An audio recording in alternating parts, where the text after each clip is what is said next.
Measures of dispersion हे जे आपलं युनिट आहे यामध्ये आपण पहिले जे पाहतो ते आहे रेंज. आता मेजर ऑफ डिस्पर्शन म्हणजे काय होते तर सांख्यिकीय माध्य काढणे हे केंद्रीय प्रवृत्तीचे महत्त्वपूर्ण असे साधन आहे. माध्य काढल्यामुळे पदमालेतील सर्व पदांना एक प्रकारे समानता मिळत असते, कारण सर्व पदांचे प्रतिनिधित्व करणारी एकच संख्या माध्य रूपाने पुढे येते. परंतु ही सर्व एकसारखी न राहता भिन्न स्वरूपाची असतात. त्यामुळेच माध्यापासून प्रत्येक पदाचे अंतर तसंच पदमालेचा एकूण विस्तार याबद्दल ज्ञान प्राप्त करणे आवश्यक असते. विशिष्ट पदमालेचा या दृष्टीने स्वतंत्र विचार करतात किंवा निरनिराळ्या पदाची तुलना करतात.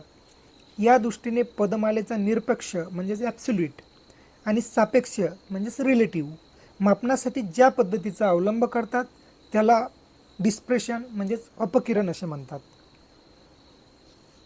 आता या अपकिरणामध्ये किंवा डिस्पर्शनमध्ये जे पहिला पॉईंट आहे आपला तो आहे रेंज. आपल्याला रेंज काढायची आहे. आता रेंज म्हणजे काय होते, अपकिरण शोधून काढण्याची सर्वात सोपी व साधी पद्धती आहे. पदमालेतील पदमूल्य चढत्या किंवा उतरत्या क्रमाने लिहून त्यातील सर्वात मोठे पदमूल्य व सर्वात लहान पदमूल्य यातील अंतर शोधून काढल्यास विस्तार स्पष्ट होतो. पदमाला जेवढी मोठी असेल तेवढ्याच प्रमाणात पदमूल्यातील तफावत वाढत जाऊन विस्तार वाढतो. विस्तार वाढून सापेक्ष माप करता येते.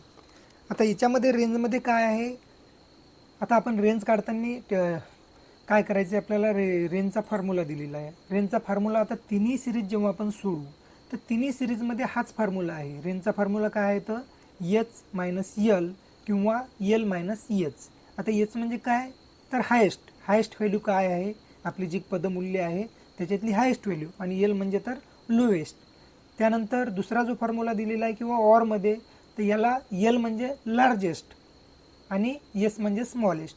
अशा पद्धतीने सुद्धा आपण फॉर्म्युला लिहू शकतो. आणि कोएफिशियंट ऑफ रेंज जे आहे तर कोएफिशियंट ऑफ रेंजचा फॉर्म्युला काय आहे तर H minus L divided by H plus L. म्हणजेच तुम्हाला जे रेंज काढतो आपण त्याच गोष्टी इथं घ्यायच्या आहे. इथं आपण मायनस केलं खाली इथं प्लस करायचं आहे, एवढाच फक्त फरक आहे. आता याचा सिम्पल सिरीजमध्ये आपण प्रॉब्लेम पाहू. सिम्पल सिरीजमध्ये काय दिलेलं आहे, following are the wages of 8 workers express in rupees 82, 96, 52, 75, 70, 65, 50, 70. Find the range and also its coefficient. अशा पद्धतीचा आपल्याला एक प्रॉब्लेम दिलेला आहे बघा. आता याच्यामध्ये काय आहे, जसं ज्या पद्धतीने आपल्याला सिरीज दिलेली आहे, सिम्पल सिरीजमध्ये डायरेक्टली आपल्याला संख्या दिलेल्या आहेत, त्या संख्या आपल्याला वेजेस इन रुपीज म्हणून लिहून दाखवायची आहे. जशी सिरीज दिलेली आहे तशीच्या तशी आपण लिहून घेतली.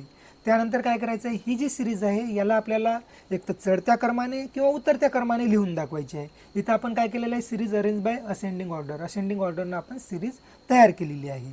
म्हणजेच काय केली, सर्वात लहान संख्या वर येईल, त्यानंतर एक सिक्वेन्स दिला आपण संख्येला आणि सर्वात मोठी संख्या ही नंतर लिहिली. आता याच्यामध्ये काय आहे तर सर्वात लहान संख्या कोणती आहे तर 50 लहान आहे म्हणून याला आपण लोएस्ट नंबर म्हणून इथं यल म्हणून दाखवलेलं आहे. 50 इज इक्वल टू यल. आणि त्यानंतर याच्यामधली जी 96 आहे सर्वात मोठी संख्या जी आहे 96 त्याला आपण हायेस्ट नंबर म्हणून एच असं लिहून दाखवलेलं आहे. ओके. आता आपल्याला फॉर्म्युल्यात दोन गोष्टी टाकायच्या आहेत, तर 50 आणि 96 आपला फॉर्म्युला आहे. त्यानंतर आपल्याला इथं अशा पद्धतीनं फॉर्म्युला लिहायचा आहे, calculation of range and coefficient of range. रेंजचा फॉर्म्युला काय आहे आपला तर एच मायनस यल और यल मायनस एच. तर एच किती आहे आपला तर 96 आहे, याच्यातून मायनस करायचं आहे आपल्याला काय तर यल किती आहे तर 50 म्हणजेच 46 ही काय आपलं रेंज आहे. इथं लिहायचं आपल्याला देअरफॉर रेंज इज 46. त्यानंतर आपल्याला कोएफिशियंट ऑफ रेंज काढायचं आहे. आता कोएफिशियंट ऑफ रेंज करताना ह्याच संख्या आपल्याला इथं घ्यायची आहे आणि इथं खाली इथं आपण मायनस केलं, इथं प्लस करायचं आहे. या दोन्हीची डिवाईड केल्यानंतर आपलं आन्सर काय येईल तर हे आपलं कोएफिशियंट ऑफ रेंज राहील. जसं की याचं उत्तर आलेलं आहे आपलं 96 मायनस 50 46 आलेलं आहे. त्यानंतर 96 प्लस 50 म्हणजेच 146 आलेलं आहे. त्यानंतर यांचं डिवाईड केल्यानंतर आलं 0.315 म्हणजेच हे इथं 5 असल्यामुळे आपण इथं एक वाढून घेतली संख्या आणि इथं 0.32 हे आपलं फायनल आन्सर कोएफिशियंट ऑफ रेंजचा आलेला आहे. म्हणून इथं लिहू आपण therefore coefficient of range is 0.32. त्यानंतर जर अशाच पद्धतीचं प्रॉब्लेम आपल्याला आता सिम्पल सिरीज झाली आपली, आपल्याला डिस्क्रीट सिरीजचं विचारलं आता डिस्क्रीट सिरीजमध्ये काय बदल राहते, तर डिस्क्रीट सिरीजमध्ये आपल्याला निव्वळ पदमाला दिलेली नसते, सिरीज दिलेली नसते, तर त्यासोबतच आपल्याला फ्रिक्वेन्सीसुद्धा दिलेली असते. जसे की एक्स नावाची हे काय आपली सिरीज आहे आणि एफ नावाचं हे काय आपली फ्रिक्वेन्सी आहे, वारंवारिता आहे. ओके, पदमाला आणि वारंवारिता. आता पदमाला म्हणजेच जे आपली सिरीज आहे ती जशीच्या तशी आपल्याला लिहायची आहे, याच्यामध्ये कोणत्याही प्रकारचा आपल्याला बदल करायचा नाही आहे.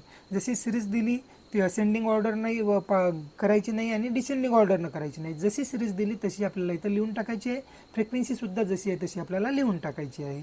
आता याच्यामध्ये आपण असेंडिंग किंवा डिसेंडिंग ऑर्डर सिरीजमध्ये का करत नाही, तर आपण जर इथं असेंडिंग ऑर्डर जर केली तर आपली फ्रिक्वेन्सीसुद्धा आपल्याला चेंज करावं लागेल, त्याच्या नावासमोर ती फ्रिक्वेन्सी लिहावं लागेल.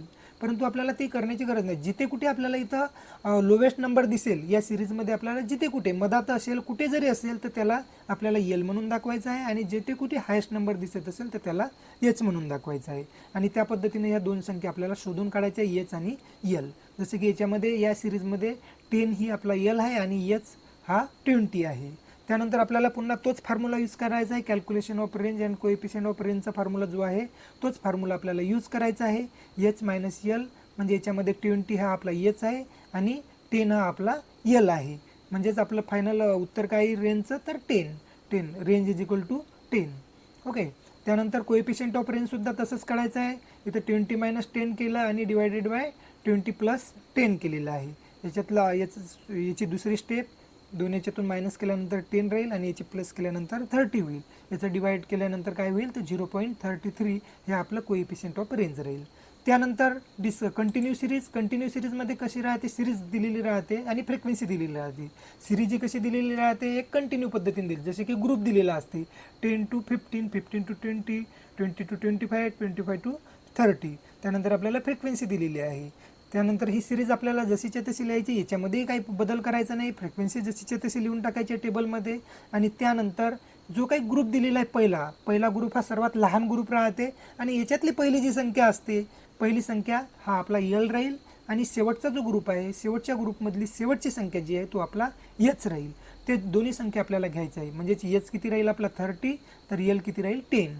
जसं की इथं आपण घेतलेलं आहे 30 मायनस 10 म्हणजेच 20 काय आपलं, तर रेंज आहे. 20 हा रेंज आहे, देअरफॉर रेंज इज 20. त्यानंतर कोएफिशियंट ऑफ रेंज काढताना काय करायचं आहे, 30 minus 10, 30 plus 10 divided by. Okay, म्हणजे जिथं आलेलं आहे फायनल 20 डिवायडेड बाय 40 म्हणजे 0.5 हे आपलं कोएफिशियंट ऑफ रेंज आहे. ओके.